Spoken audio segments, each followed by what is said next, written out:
नमस्कार, मैं डॉक्टर कुसुम मित्तल आपको भारत की परंपरागत कढ़ाई बता रही थी। उसमें आपको फर्स्ट बता रही थी मैं पंजाब की फुलकारी। पंजाब की फुलकारी का आपको बताया था कि पंजाब की फुलकारी वहाँ के जो लेडीज़ है उसके द्वारा एम्ब्रॉयडरी करके भरवा वस्त्र बनाया जाता है, जो कि एक लड़की को शादी में दादी या नानी के द्वारा गिफ्ट के रूप में दिया जाता है और अधिकतर उसकी चुन्नी बनाई जाती है। और जो भी लड़की अपने ससुराल में जाती है, जब विदा करते हैं तब उसी चुन्नी को उड़ा के उसको विदा किया जाता है। तो पंजाब की फुलकारी में अधिकतर पूरे बाग की एम्ब्रॉयडरी होती है और वो उसी के नाम से जानी जाती है। जैसे जो कपड़ा होता है उस कपड़े पे जो एम्ब्रॉयडरी होती है वो एम्ब्रॉयडरी, जैसे चकला बना हुआ है तो चकला बाग, बेलन बना हुआ है बेलन बाग, बैंगन बना हुआ है तो बैंगन बाग, सूरजमुखी का फूल वाली डिज़ाइन बनी हुई तो सूरजमुखी बाग। इस प्रकार से बाग के रूप में वो डिज़ाइन बनाई जाती है। वो वस्त्र इतना भरा हुआ होता है कि कई बार उसका जो ओरिजिनल कलर है कपड़े का वो भी नहीं दिखाई देता है। और जो इसमें एम्ब्रॉयडरी के जो धागे यूज़ किए जाते हैं वो अधिकतर लॉन्ग एंड शॉर्ट धागा भरवा स्टिच के द्वारा बनाया जाता है। अब नेक्स्ट आपको मैं पढ़ाऊँगी वो है बंगाल का काथा। काथा जो है वो बंगाल का परंपरागत कढ़ाई है और काथा के अंदर जनरली पेबंद लगा हुआ जो कपड़ा होता है, पेबंद मतलब कोई भी कपड़ा लेके उसके ऊपर कोई भी आपको उसका डिज़ाइन वाला कपड़ा लगा के उसको कच्चे टाके से उसको पैच किया जाता है। उसको पेबंद वाला कपड़ा कहता है, वो कहलाता है पंजाब इसका बंगाल का काथा। बंगाल का काथा जो होता है वो भी महिलाओं के द्वारा काढ़ा जाता है। बंगाल के अंदर क्योंकि गरीबी बहुत है तो वहाँ पर पुराने वस्त्रों का प्रयोग किया जाता है।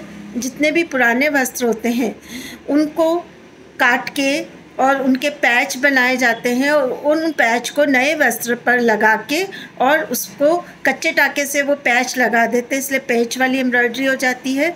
और कई बार पुराने जो कपड़े होते हैं वो एक के ऊपर एक रख के गद्दी नुमा बना के और उसको उस पर कच्चे टाके से काथा वर्क किया जाता है। तो अधिकतर हम ये कह सकते हैं कि बंगाल के काथे में जनरली छोटे छोटे पैचेस वाले कपड़े जोड़ के और उसके ऊपर कच्चा टाका करके और उसको नया रूप दिया जाता है। बंगाली लोग, हम देखते हैं कि बंगाली लोग धार्मिक ज़्यादा होते हैं तो काथा वर्क में अधिकतर वो लोग दरवाजे पे टाकने की बंधनवार, शो पीसेस, इससे साड़ियाँ, दुपट्टे बनाए जाते हैं। और वो जो शो पीसेस और जो भी बंधनवार होती है उसमें जो थीम यूज़ किए जाती है जनरली वो दुर्गा की पूजा की या राम भगवान की, इस तरीके की जो पौराणिक जो कैरेक्टर है उनको काम में लेके और फिर उस पर कच्चा टाका करके और उस वस्त्र को सुंदर और आकर्षक रूप दिया जाता है। और बंगाल का जो काथा होता है उसमें जनरली हम जो कह सकते हैं कि कपड़े का जो बेस होता है उस बेस पे ब्राइट कलर के पैचेस लगाए जाते हैं या उस पर ब्राइट कलर के धागे यूज़ करके और फिर उसको कहते हैं ना रंग बिरंगे धागों से उसका वस्त्र को बहुत सुंदर बना दिया जाता है। तो बंगाल का काथा जो होता है वो भी बंगाल का प्रसिद्ध है। नेक्स्ट है वो है कश्मीर का कशीदा। कश्मीर आप को सबको पता है कि कश्मीर जो है अपने भारत का कहते हैं स्वर्ग कहलाता है। कश्मीर अपनी सुंदरता के लिए और अपने कह सकते हैं कि प्राकृतिक सौंदर्य के लिए, अलौकिक वातावरण के लिए बहुत प्रसिद्ध है। और कश्मीर का जो कशीदा होता है वो भी बहुत प्रसिद्ध है। कश्मीर के कशीदों को ओकमी के नाम से भी जाना जाता है।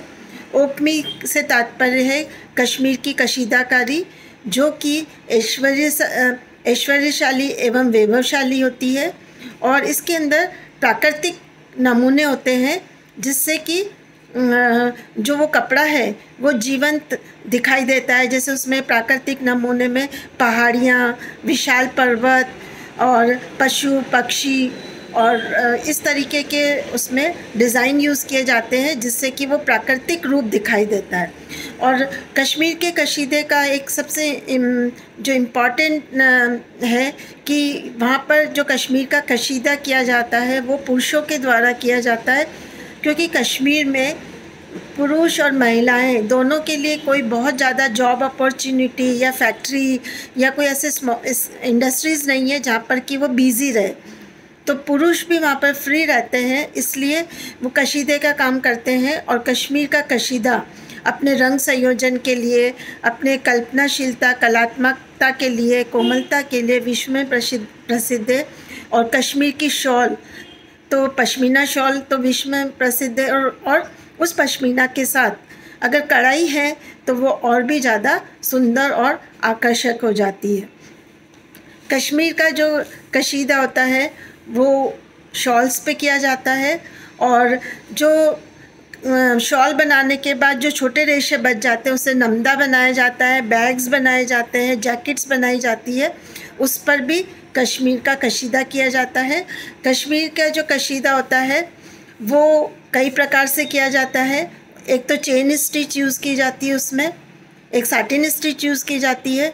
जो नमदे वगैरह होते हैं, जो बैग्स होते हैं, उन पे मोटे मोटे ऊन से चेन स्टिच यूज़ की जाती है।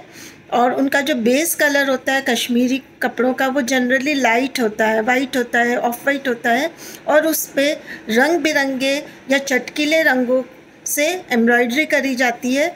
चटकीले रंगों से का एम्ब्रॉयडरी करने का कारण है कि वो चटकीले रंग आँखों को गर्माहट देते हैं, और कश्मीर में क्योंकि ठंड बहुत होती है और उन चटकीले रंगों से एक तरह से गर्माहट का एहसास होता है, इसलिए इसके अंदर धागे जो यूज़ किए जाते हैं वो ब्राइट कलर के यूज़ किए जाते हैं। तो कश्मीर का जो कशीदा होता है उससे पश्मीना शॉल बनाई जाती है, और एक दुशाला बनाई जाती है जिसमें दो शॉल को एक साथ जॉइंट किया जाता है और उसको एक एम्ब्रॉयडरी करी जाती है, तो वो आगे और पीछे समान होती है। एम्ब्रॉयडरी करके उन दोनों शॉल को जॉइंट कर दिया जाता है जिससे कि जो पीछे का हिस्सा है एम्ब्रॉयडरी का वो दिखाई नहीं देता है, और आगे और पीछे दोनों समान होती है। कश्मीर के अंदर जो कशीदा है उसके अंदर पीला, काला, सफ़ेद, बैंगनी, हरा, ऑरेंज इस तरीके के रंग काम में लिए जाते हैं। और इसमें पहले शॉल पर कढ़ाई करके, और उसमें अधिकतर क्या होता है बॉर्डर्स बनाए जाते हैं। कश्मीर की शॉल में ज़्यादातर बॉर्डर बनाए जाते हैं, और फिर छोटी छोटी उन्हीं बॉर्डर में से एक दो बूटी निकाल के और वो पूरे शॉल के अंदर बनाई जाती है। कश्मीर में फ़िरन भी बहुत फेमस है।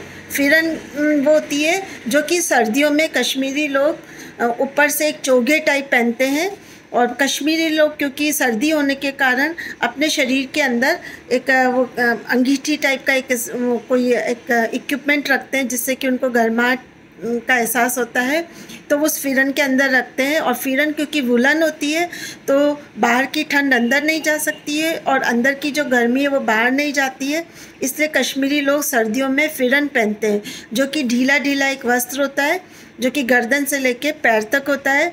उस पर भी सुंदर और आकर्षक एम्ब्रॉयडरी करी जाती है जिससे उस फ़िरन की सुंदरता और भी ज़्यादा बढ़ जाती है।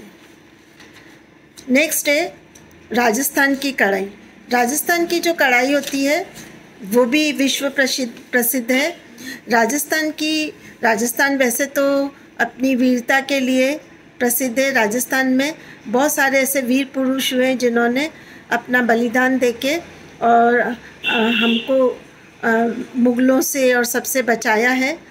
तो यहाँ पर राजस्थान के अंदर रंग बिरंगे वस्त्रों को ज़्यादा पहना जाता है।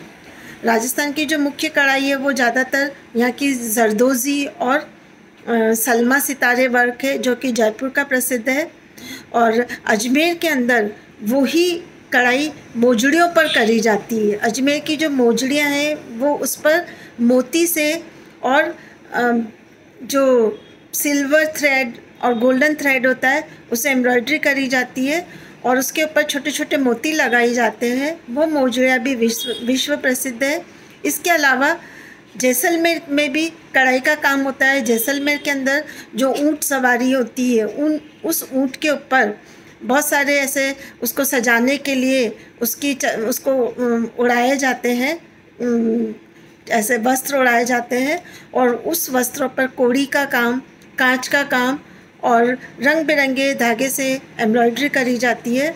तो राजस्थान की एम्ब्रॉयडरी में मुख्य रूप से सलमे सितारे का काम, वो ये जिसको हम जरदोजी वर्क कहते हैं, उससे बहुत सुंदर सुंदर साड़ियाँ, बेस इस तरीके के बनाए जाते हैं।